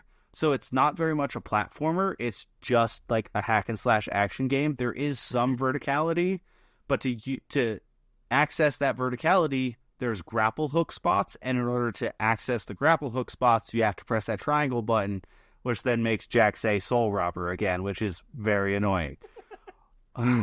It sounds like a game that should have been made in 1999 for Nintendo 64, but somehow released on PS2. Yes, I 100% agree. You do have some boss battles, and when you go into a boss battle, you are essentially building up like this music meter, and when you build up the music meter, you're able to do a special attack, and it's essentially like a rhythm game quick time event that happens in the middle of the fight that's supposed to do big damage, but the icons move so fast that I wasn't able to get the rhythm down of being able to hit the buttons in the timing that it wanted me to. So that was frustrating. Every time you get into combat with normal enemies throughout any level, the song This Is Halloween, the opening track from the movie, starts playing. So you hear the first 30 seconds of This Is Halloween probably about 15 to 30 times in each level of the game. That's also kind of annoying. And then the other main mechanic that I think I want to talk about is that you have a health flask to heal yourself, but the only way to refill that health flask is to go back to essentially the town square, the center of like Halloween Town, where there's that fountain that you see in the movie, and refill your flask from the fountain.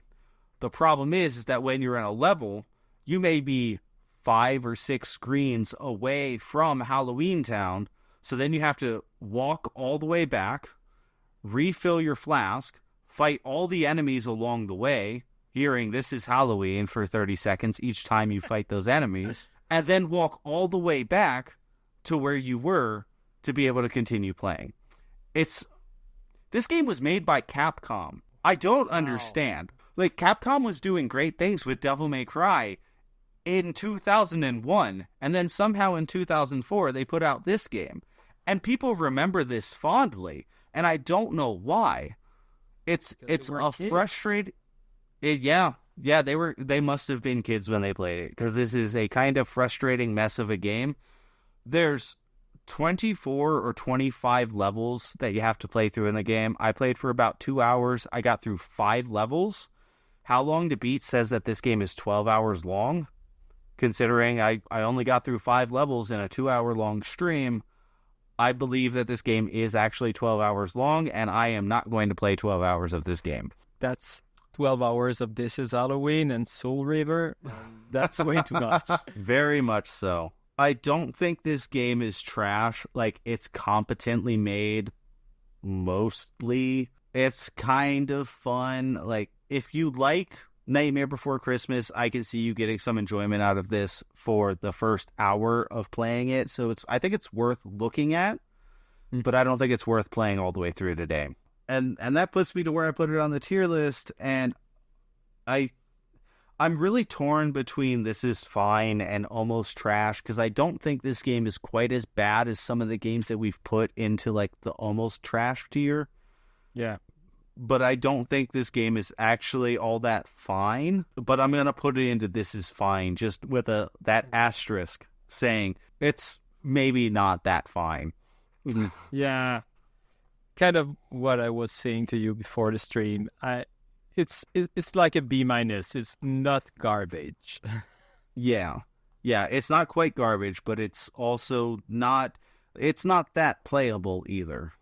Yeah, I see what you mean. A good thing you kept it for last, because it's all the way to the right on the tier list. Just perfect there where it belongs. Excellent. That's exactly where it belongs. All right, that's all of our games. Let's go to hobby time.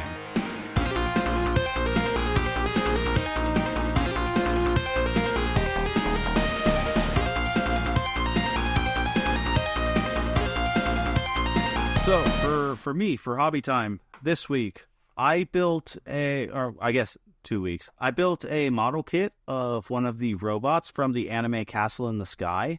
Have you ever seen this movie, Max? No. Is it Ghibli? Yeah, it was Studio Ghibli. This movie came out in 1986 or 87, something like that. It's fairly old. It's one of my favorite of the Studio Ghibli movies. Actually, it is my favorite Studio Ghibli movie. And last year for Christmas, my girlfriend got me a model kit of one of the robots from this movie, and I just finally got around to putting it together over the last couple of weeks. And the model kit builds kind of like a Gundam, where none of the pieces need to be glued together. Everything is snap fit and pressure fit together. So all you really have to do is clip all of the pieces out of their metal or plastic frames, not metal frames, and then clean them up a little bit to get rid of those marks, and then you can push fit the entire model together. I've not painted it yet. I do intend to paint it, but I think it looks fine not painted. And the odd thing about it is that it's kind of lopsided. Not lopsided.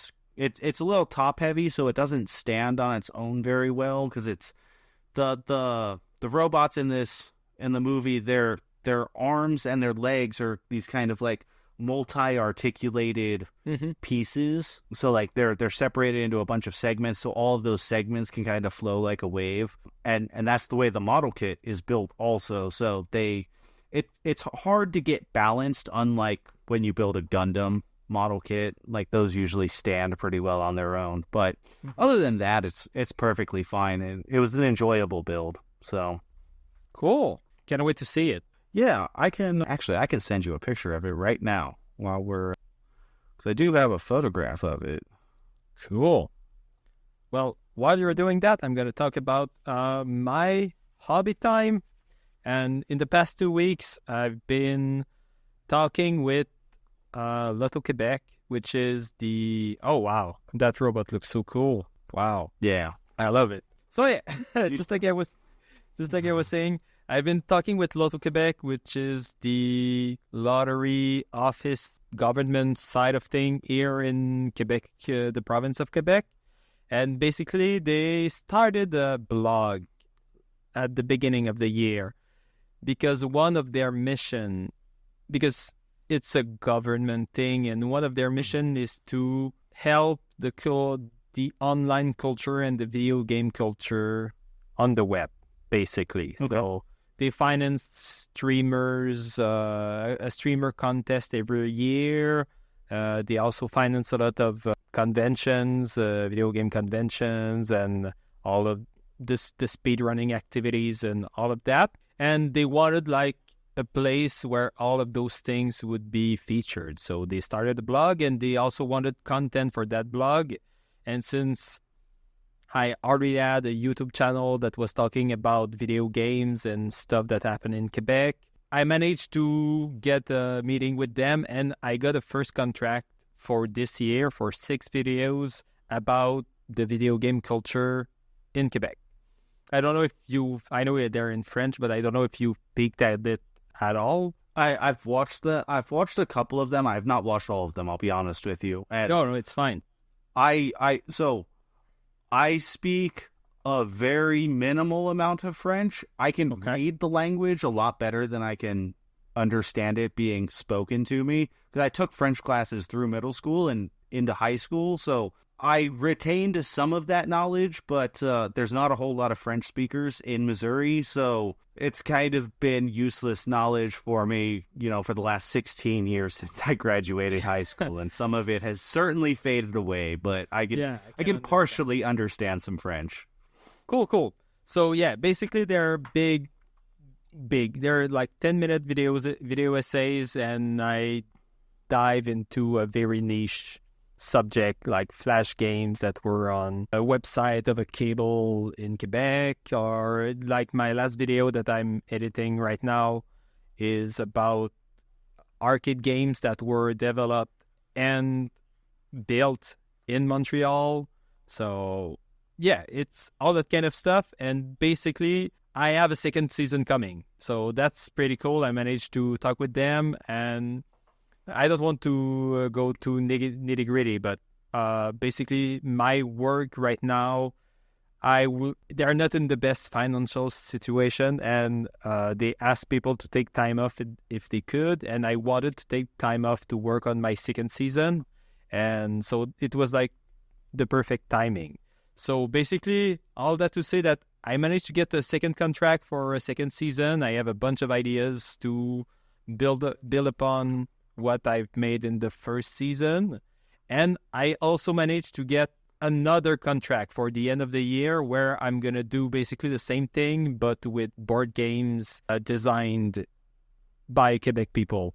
So that's my new thing for the end of the year. Like probably in a month or so, I'm going to have 3 months off from work. And my main job for 3 months would be making videos. That's awesome. It's very cool. Yeah. So I'm pretty proud and pretty happy. And I put a lot of efforts in my video edits. I like to put a lot of details and stuff. So having a bit more time to put in those videos without being stressed out of doing it like once a week, it's going to be it's going to be fun. Excellent. So my other hobby thing was I built a bench out of wood for somebody. So a little bit of backstory. Also, while I was in high school, I took woodworking classes all 4 years of high school. The problem is that wood is expensive, and we did not have a lot of money. And then when I moved out, I also did not have a lot of money for myself. Mm-hmm. So I was not able to spend a lot of time building larger projects and learning some. Like, I learned a lot in those classes, but I was not able to build a lot of the larger things that I would have liked to have built back then. Now, I'm 34, I have a house, I have a garage, and I've started building a shop for myself in the garage to where I can start doing some of that stuff again, because it was something that I was really passionate about at that point in time in my life, and I want to kind of get back into it. And I've been having a lot of fun getting back into it, and one of my friends, her boss wanted some benches built for their booth at the Renaissance Festival. They run a leather making booth at the local Renaissance Festival, and they've had problems of like people sitting on their stairs and just kind of being in the way. So she reached out to me, asked me if I would be able to build some benches for her. So I built one. So it's part hobby and part like kind of work. I'll put that in quotes because I'm getting paid for this, but cool. It's still kind of part of my hobby. I'm going to send you this picture of this bench that I built. It's not pressure treated lumber or anything, but it is like construction framing lumber. So it's 2x4s and 4x4s. And then the top is made out of some 2x6s. It looks really sturdy. It looks like a nice bench. Yeah. I'm very happy with it. It's going to live outside in the elements. So it's coated with a material called tung oil, which is a wood treatment that essentially helps to waterproof it because, oil repels water. So it should be able to live outside in the rain and the snow for a long time with that treatment on it and stay in pretty good condition. I'm quite happy with how it... What's that? Did you sign it? Did I sign it? No, I didn't sign it. I probably should have, but I didn't. For the next bench. Who knows? Yeah. I actually contracted to make 3 more of those exactly as they are. So cool. I'll be making more. I may or may not sign those on the underside of the bench. We'll see. Cool. Well, that's some nice hobbies, and also we're getting paid for our hobbies. So Yeah. we're smart. We're getting at that age where we can monetize our skills. That's cool. Yeah. It's always nice to get paid for the things you like to do. And for sure. All right. Loot box.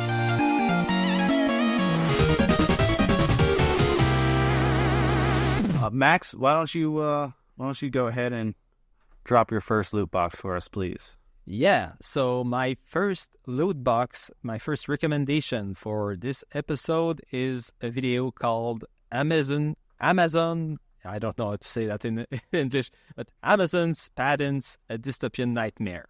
So it's made by a guy, his YouTube channel is called Slow Start. I don't really remember why I was subscribed to that guy, but I was, and I watched this video when it had like 1,000 views, and now it's at 369K. And basically, the guy just took all the weird and stupid Amazon patents that he could find that would paint a very dystopian look at the future. And he basically made full 3D animations, and it's like a skit of him working for Amazon in 2070, where Amazon took over the world and all their patents actually turned out to be true. And the video is just amazing because first you learn a lot of things about how Amazon thinks, but just the video production is just amazing. The acting skills is wonderful, and it's also pretty funny throughout. It just that kind of dry humor and dark humor, because it like some of the things that Amazon wants to make, or actually at least they thought of making.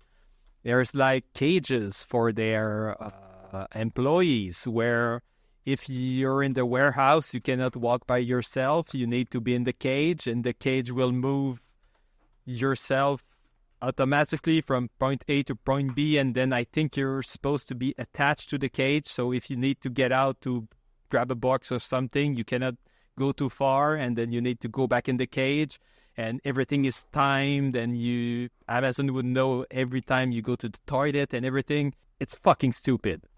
And yeah, there are also larger scales patents, like huge beehives of drones that would like be built in the middle of New York City to be able to deliver stuff in 30 minutes. Or also Zeppelins, like warehouses in Zeppelins flying over the cities with drones going in and out to deliver everything as fast as they could. The video is really good. There's a lot of 3D, a lot of editing. It's an amazing watch. And actually, I started a playlist on my YouTube account called Best Videos of 2024. I think I only have like 4 or 5 videos for the year, and this one made the cut. It's one of my favorite videos of the year. It's really awesome. Awesome. I love it. The first one that I want to recommend, I mentioned it earlier. Jacob Geller released a video. It was about 5 months ago. It's called Games That Won't Leave the Dark, and it's a video about a few indie horror games that he's found and how kind of dark and twisted these stories in these indie games are. And that video is how I found Bramble the Mountain King, and then went ahead and played it after watching the spoilers in his video, and still loved it so much. So it's a really, really great video that explores some of the darkest games that have been made by small development teams. Same. I love that guy, Jacob Geller. He's great. Yeah, he just has a way of deep diving in those heavy themes, and I'm kind of behind. I think I haven't watched like his past 5 or 6 videos, because you have to be kind of in the mood of being told these heavy themes and everything, and I haven't really been in that headspace in the last few months. Yeah. Maybe you also have to dedicate Halloween. some... Yeah, you have to dedicate some time, too, just because, like, his videos tend to not be less than 30 minutes long. So, like, in that 30 to 50-minute range, like, you have to dedicate a little bit of your personal time to be able to sit down and watch a video of that length.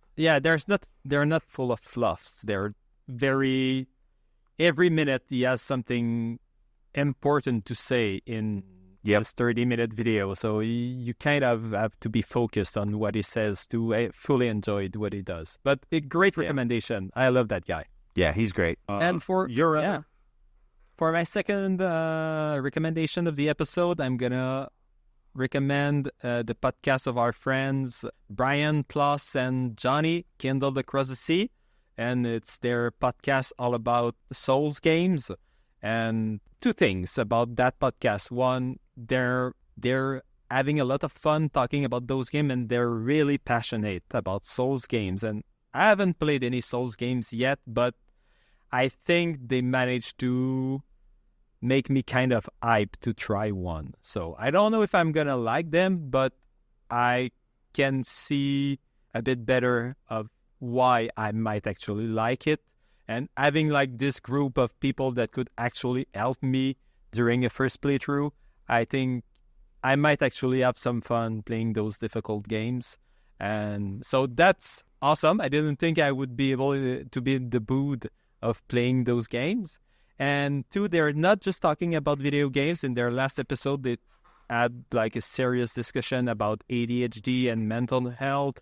And it's kind of frustrating of trying to work on your mental health when you're an adult and you want you just don't want to feel fine. You want to understand why you are different, and having those doctors stamp you with a diagnostic is just really hard to do. And they're, especially Klaus, was talking about how difficult, and some doctors will say, yeah, you have that, and the next doctor will just say, no, you don't have ADHD, you're just feeling depressed or anything. And it's just like spinning and not being able to just have a clear diagnostic so he could actually start to feel better. So all my thoughts goes to them. It's a very fun podcast. And if you just want to learn about difficult games, or if you struggle with mental health,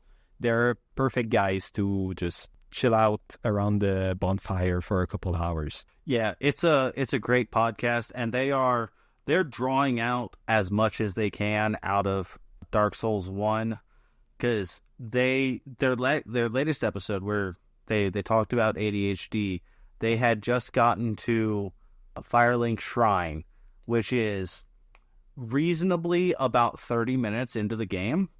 Yeah, but that's their fourth episode, so they are deep diving as deep as you can possibly go, talking about Dark Souls, which is fascinating.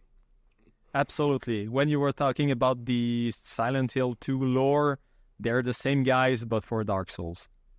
Yep. And then I have one other shout out. Is for a YouTuber called Gillythekid. He put out a video called A Journey Through Every Classic Sonic Game.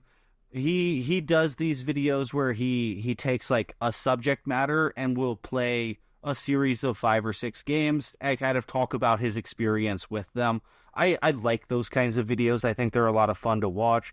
I think his insights into how he thinks about Sonic are interesting. Like he specifically calls out that he doesn't really care for Sonic 1 very much, and that's always interesting to me, the problems people have with that game, because I grew up with Sonic 1. Like, that was my first Sega Genesis game, so like I not only have nostalgia for that game, but I also, like, since I grew up with it, I also have that muscle memory and that understanding of how that game wants to be played, rather than how people expect it to be played based on their predetermined notions of Sonic the Hedgehog from modern times. Because Sonic 1 is a very different game than basically any other Sonic game.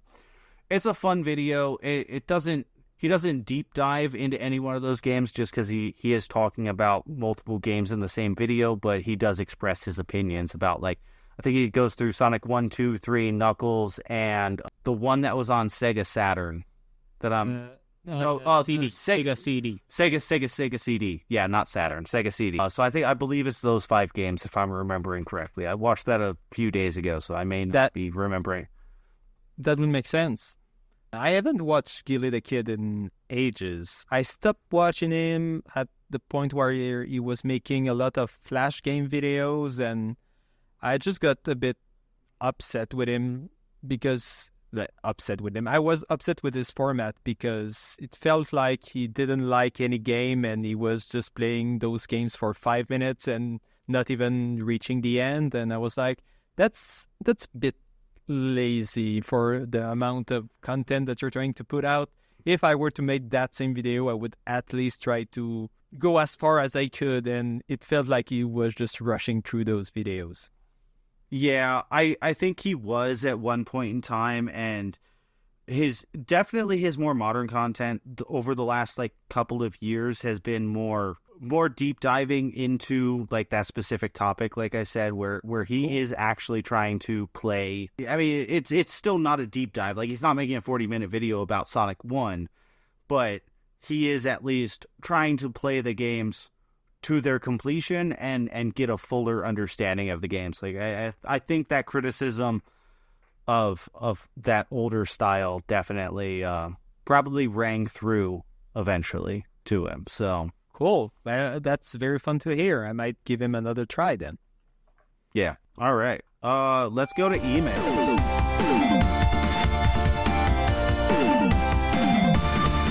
Yeah, we actually received multiple emails, so thank you guys. I think we'll just, because we've been running kind of long, I think we're gonna go with our first email, and Rob, we're gonna read yours in the next episode. Yep.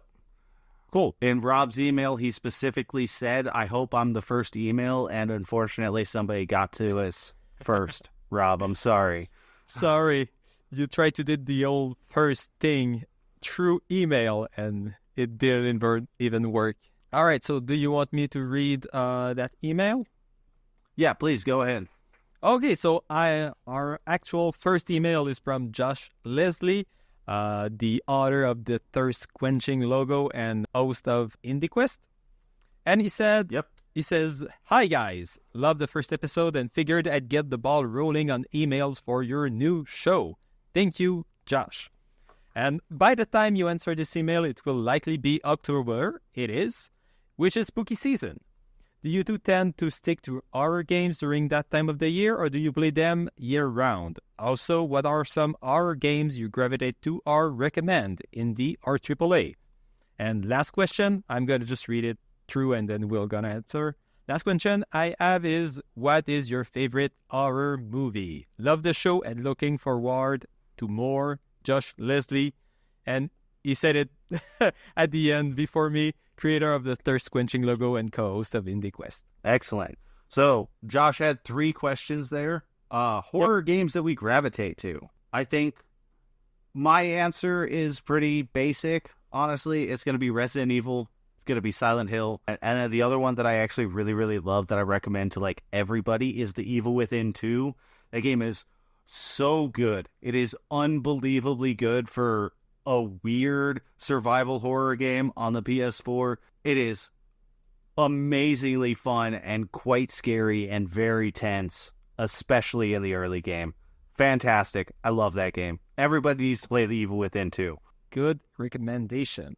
On my side, I have a kind of a very, very big distaste of jump scares. So I'm not I don't play a lot of horror games, and I think I could play them nowadays. I think I figured that part of me out, but I haven't tested it yet.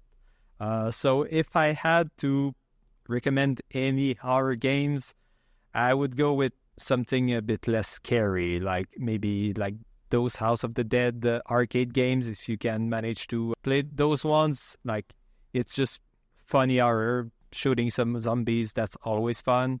And I played recently The Last of Us for the first time. I think that fits the bill of being, it's not full horror, but there's still kind of zombies and everything, and it's a great dystopian game. Like I don't need to say more about The Last of Us. It's a well-known game of the year, and for good reason. It's just amazing. I don't really have many indie recommendations for that subgenre of gaming. No, I don't have many indie recommendations either. I have a few that I've been sitting on that are like downloaded onto my PS4 waiting to be played that I just haven't gotten to yet. So I can't recommend a game that I haven't played yet. So yeah, same. I have downloaded Inscription. I think it's supposed to be horror on top of everything else, but I haven't played that yet. But I might get through it during October. And his second question about do we play horror games year round? Max, you already kind of answered that you don't play a whole lot of horror games. No. For me, I tend to play exclusively horror games in October. That's kind of always my goal in October, is to just play horror games, but I am 100% willing to play horror games at any other point in time during the year. Doesn't matter. I enjoy the genre to an extent. There's a lot of the modern, like, first person, what do I usually call them, like run and hide simulators, where in those kind of games. Yep, Amnesia and like Outlast and other games in that same kind of genre, where like you're not fighting the monsters, your only goal is to run and hide and stay away from them. I don't like them. I don't like that loop. It's not that the games scare me, like they are tense and they are kind of scary, but like that gameplay loop just doesn't appeal to me very much. I don't find them fun to play. So I tend to stay away from those, which is hard, actually, when I'm surfing through the PlayStation Network and I'm looking for horror games. There will be games that will be labeled as survival horror, and then I have to go digging online and try and find out whether or not this game will let me shoot things or whether it won't. And it can be difficult sometimes to find the answer to that question. So yeah, I understand what you mean. I've played Amnesia in like 10 years ago for a bit, and like that first part of the game was kind of tense, but then you reach a point where you need to do a bit of platforming and you just can die and retry, and to me that just break the whole immersion. Like if you cannot defend yourself, you'll just reach a point where dying is just part of the game, and then it's not an horror game anymore. Yep. And then last question was, what's your favorite horror movie? Max, do you have a favorite horror movie? I don't watch many horror movies. I've watched a bit of horror shows in the last few years, and I could recommend, I think it's called Blood Bus. I think it's not even in English. I think it's a German. I'm gonna find that back. I think it was on Netflix, but basically it's kind of like Black Mirror, but for horror. So it's an anthology series, and each episode there's murders and strange things happening with a lot of blood, and it's not very jump scary. It's just very tense, and it's exploring all those horror concepts in short form. So that's pretty cool. And if I were to pick really a movie, I think I would go with something goofy and classic, like the Final Destinations, like the first 3 movies. Those movies are so dumb, and it's still horror because it's pretty graphic, but it's so funny, and I think it's a perfect like horror watch time without taking it too seriously. Yeah, those are a lot of fun. For me, I'm not gonna give any like off the wall answers here. Like John Carpenter's The Thing, absolute classic movie. Nightmare on Elm Street's one of my favorites. Hellraiser is one of my favorites. Like a lot of the big name classics, I'm probably a big fan of. Cronenberg's The Fly is absolutely fantastic. Yeah, I don't have. I'm not gonna like. I could go deep into like the horror well and start recommending like weird off the wall indie horror flicks that you probably haven't heard of, but I wouldn't consider any of those among my favorites. Like my favorites are some of the best movies that have ever been made, so I'm gonna go ahead and just recommend those. That's fine. You cannot go wrong with the best. Yeah, they're the best for a reason. Exactly. And the TV show I was talking about is actually called Blood Ride, because they're in a bus, and it's a Norwegian horror anthology series. There's only one season, 6 episodes, and it's 6 fun horror episodes. Highly recommend. Cool. I'm gonna have to check that out. That sounds like a good time. So I think that rounds us up for this episode of the Trash Station. We're gonna get back to you, Rob, next episode. Don't worry, we're gonna read your email. For sure. And if you would like to reach out to the show, ask us any questions like Josh did and Rob is gonna do, send comments, topic of discussions, anything, you can email us up at thetrashstation@gmail.com. Exactly. And we would like to thank Heath Aldrich for our intro and outro music. You can find a link to all of his music on his Bandcamp page, linked down below.